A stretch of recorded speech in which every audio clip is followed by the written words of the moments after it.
All right. Well, good afternoon or good morning, depending on where you might be in the world today. My name is Kevin Mahan.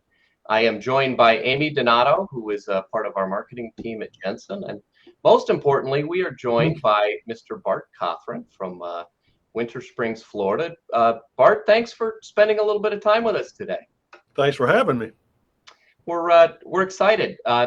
Bart, if I'm not mistaken, you work with Jay Black at Winter Springs Dental Laboratory in Florida. That is correct. For about the last 16 years. Nice, and been a technician for I think 45 years. Is that right? That is correct. Wow. And the reason we asked you to join us today was I know one of the cases you use MiYO, the liquid ceramic material, that a lot of people are talking about and a lot of people are using.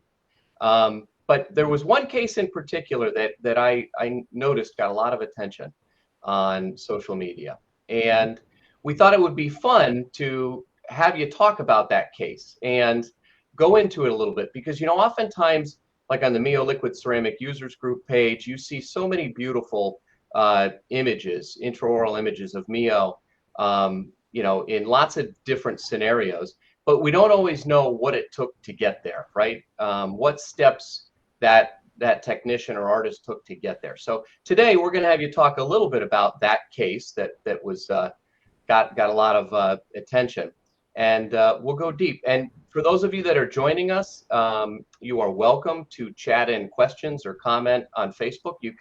We will see them live stream. Amy would be kind enough to probably stop us and ask those questions in real time. So I encourage everybody to do that. And let's have a little bit of fun. So what I'm going to do is we're going to make some room for the screen here.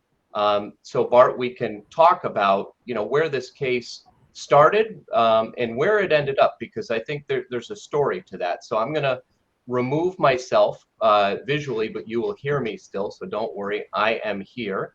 And I'm going to share the first picture. So we're going to go ahead and do that right here. And I'm going to enlarge it for you. Actually, no, we're going to leave it like this. So this is, I think, some photography and images from Dr. Mike Scramstead, who's a really well-noted and well-respected doctor in Minnesota that you work with. So go ahead and take it away, Bart. Okay.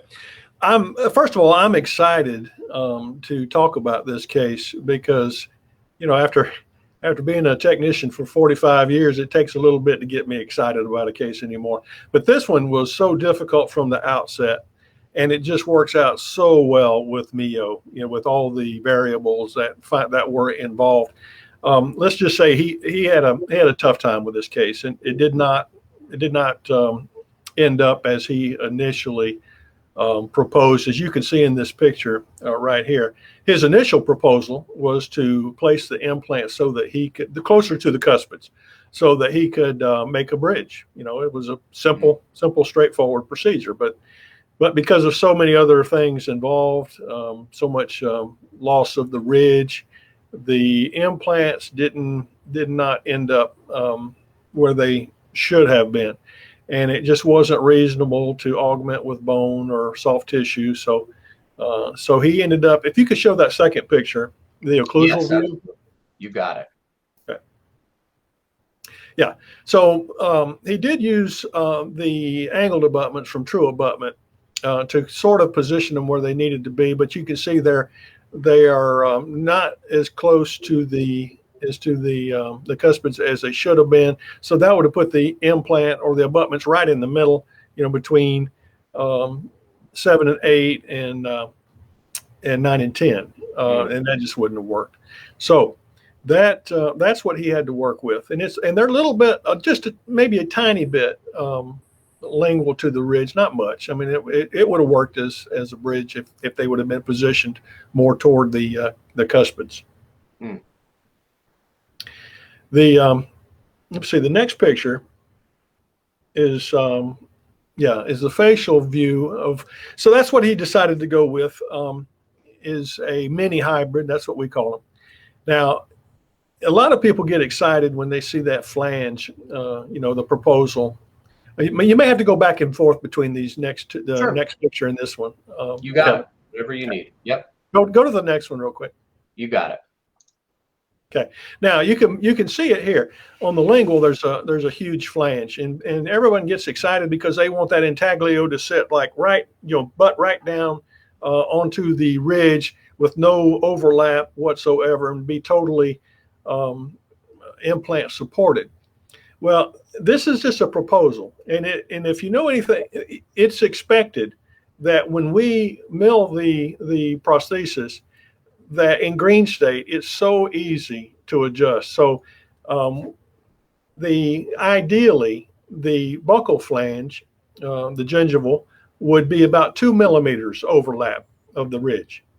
And we totally obliterated the lingual so that you can get a floss threader through there or whatever. It is cleanable. So, but that's the thing that a lot of people just don't understand. They see the proposal, with the flanges, the gingival flange, and they get excited and say, "Oh my God, that's never going to work. You're not going to be able to clean it." The doctor leaves it up to us knowing what is hygienic and what is not. So we worked together on that, and so he proposed it.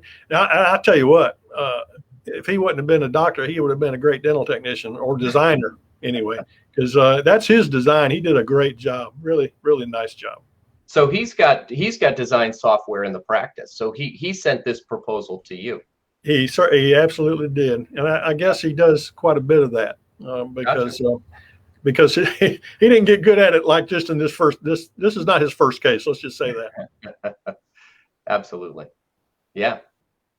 Okay. This worked out.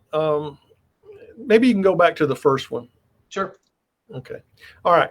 Now I don't have a pointer, but if you could see right where the implants start, where they erupt out of the gingival, right there. Yeah. We cut it all the way back to there, just so that it covers the implant so that you can't see them. And that helps a lot. And that way, especially in this case, because it is out a little bit more facial in the arch, if there's any torque or anything like that, then you have, not only is it implant supported, but it also is combined with tissue support. So that keeps it from torquing anything.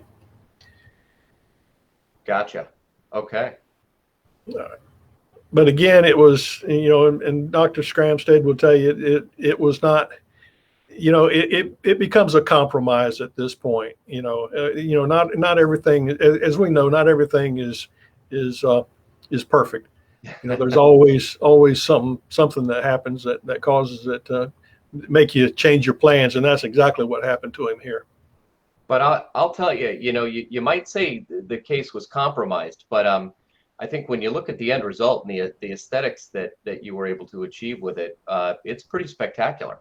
Yeah, well, that's the thing that we really need to talk about is the choice of materials. He gave us a prescription. He said he wanted it to be monolithic. All right, so we chose the zirconia we chose was the Zircon HTML, and I work a lot with that. I like the transition between the dentin and the enamel and that, and that way, there's no problem with ever chipping or delamination or anything like that. But let's see if you can go to the next one again, Kevin. Sure, you got it. Yep. Okay, now you can't really see it. If we could rotate it, you would see that at the bottom of the flange, it really comes out. It comes out facially a lot, and then it goes up to the incisal edge. Yeah, right there. It became necessary to choose the right material, like layer and porcelain, to get a good result in gingival. To get a nice color in pink, you've got to put at least 1 millimeter of porcelain on there, if not 1.5 millimeters, just like a regular crown. That's just the way the porcelain is formulated, the way that we use it. But with MiYO, how much are you talking about there? If you had a sagittal view of that, how much do you think? 0.2 of a millimeter of material, maybe? Yeah, That's probably the thickness, right? Yeah. Okay, so you're adding virtually nothing to this restoration, except for you're getting all the translucency, you're getting all the reality of natural gingival tissue without all that material, that would have bulked it out there. Can you go to the next picture? Yes. Okay, now if you look up there at the gingival, it already looks like it's sticking out facially a little bit to me. Yeah, Yeah. that area.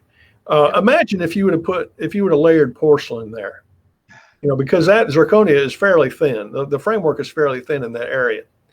It would have been just over contoured, and it would have been a mess. I mean, as it is, I'm sure his lip support and everything is right where it needs to be. Otherwise, it would have been way out, and that wouldn't have functioned. Mm. So MiYO was the perfect choice for this. Well, and it's a pretty amazing material, Bart, and it's awesome to see what people are capable of doing with it, right? In terms of an aesthetic outcome. And this, it was a compromised case, as you said. It started off less than ideal. So you're saying with the MiYO liquid ceramic, you were able to achieve all of this in roughly two-tenths of a millimeter? Oh yeah, at the most. At the most. Yeah, at the most 2/10 of a millimeter. That's the thing that people need to realize. They look at these magic pictures, these beautiful pictures, and they think that that's, you still have to understand color science and things like that. You need to know where to put the MiYO. You need to know value change and things like that. What makes it pop? What makes like in that previous picture you saw where you have different shades of pink. They offset each other, like in the interdental area, there in the interproximals, it's darker. That mimics vascularity, in natural vascularity. It's a lot denser in those areas. So you have to understand that to be able to get a realistic approach. And MiYO has everything that you need. It has everything that you need to be able to do that and make it look realistic. That you couldn't, to me, you can't really tell that much of a difference between MiYO at 2/10 and porcelain layered at 1.5 millimeters. Wow, and that's saying a lot. I'm sure everybody that's watching this, Bart, are probably curious as to which MiYO colors you used on the tissue. And I even see the blanching effect that you got, here above that lateral. Do you remember what materials you used? Yeah, I used orchid for the almost the like if you were going to, let's explain it like an opaque layer. But I hear some people don't use structure material too. Oh yeah. Yeah. Okay. I'll explain it. Some people they like to go with just like a bone color zirconia. I don't. I infiltrate my gingival with pink. I use the Argent dark pink infiltrating liquid, and so I start with a pink gingival. I used orchid, for the majority of the gingival, and then for the interproximal area, the structure I used was rouge. Okay. For the majority, and then I used yes, okay, and I used frost for the blanching areas. Where the emergence profile, right there, and then I use Merlot in the interdental areas and the interproximal. So that's the little bit darker, deeper color there that we see. Okay. And you outline that frenum also with it. I use frost. If you look at the frenum, right, going that, right up above that. I use frost there, but I outline it with a little bit of Merlot to make it. That's what I was talking about. Value change. You have to make it pop out. Okay. You put dark next to light, dark next to light, and it gives it the 3D effect.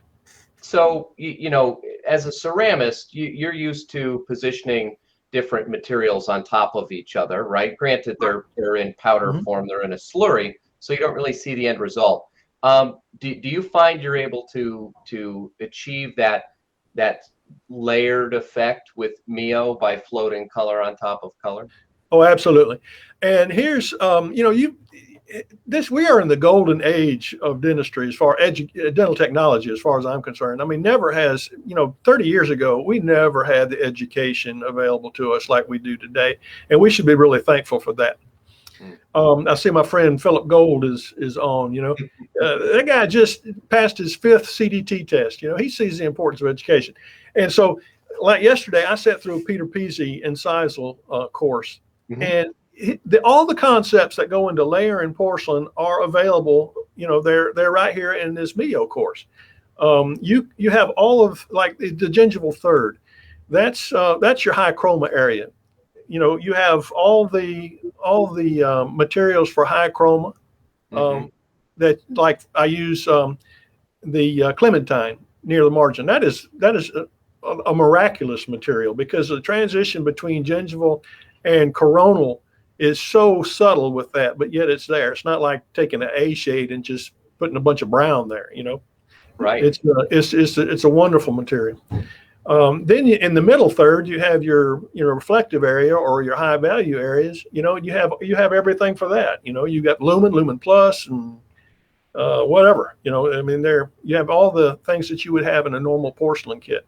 The incisal, of course, that's dictated by the age of the patient, and you have the opacified materials, the mamelon materials and things like that, and you have storm and smoke and all the other ones, slate, that help you to bring out those mamelons. So it's the same thing. The concepts of layer and porcelain is the same. This is based on the concept of layer and porcelain. Hey Bart, can you speak to how many firings it took you, or how many bakes it took you, to achieve this? I had to do a little bit of, I think I might have. If I have to do a little correction with structure enamel or window, it takes me 3 firings. Okay. Wow, because this material is self-glazing. You don't have to get into a lot of glazing. I use an initial wash of in-sink glaze to begin with, and that lasts for the entire process. So wow. You so just to get a good luster, you really need to go over it after it's done with a rubber wheel, and then diamond polishing paste, and really get a nice natural luster instead of a real overglazed look. And how many firings would that take layer?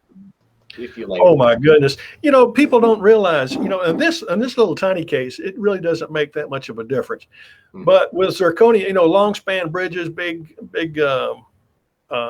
hybrids, full arch things, porcelain puts a lot of pressure, a lot of torque on the framework. Right. You can, if you don't do it just right, if you don't cool it just right, and